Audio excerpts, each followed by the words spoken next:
Giêsu con vua thiên đàng, danh Cha không ai sánh bằng, đấng yêu thương mỗi chúng ta, nguyện dâng lên Cha chi tha. Giêsu đã thắng muôn đời, xua tan bóng tối kiếp mình, có Chúa con chẳng lo sợ, vì Giêsu luôn ở bên. Hallelujah,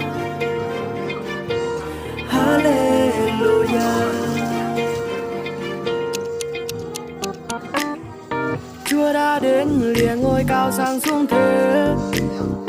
Bethlehem nơi mang Thiên Chúa ra đời.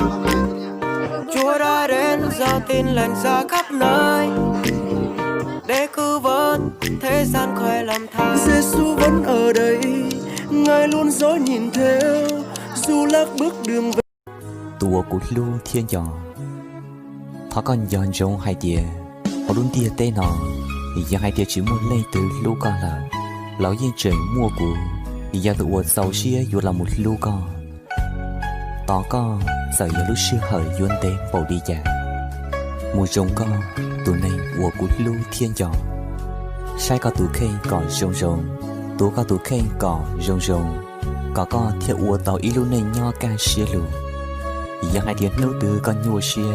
thon chọn sao của giờ tụ ủa yên chỉ sang trống xã hội kề sẽ có buổi giờ cho cái lọ in nô giả tỏ tây nọ sau bề tụ nên ủa lưu thiên nhỏ con đây là cô chỉ tao chỉ cô của chính nó cái nhau rồi chỉ đem tên luộc kia đâu có xoay ya việc cụ nó xa lấy cha cho có lên nụ giờ tia có lu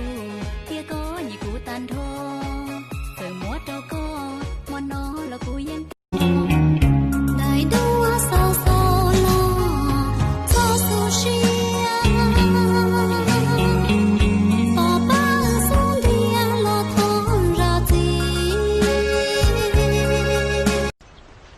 bé lúc trẻ phải bé nhóc bé chưa nhóc có luôn à hả chị cái nhóc của chú à chúng có chỉ không trẻ nhiều mua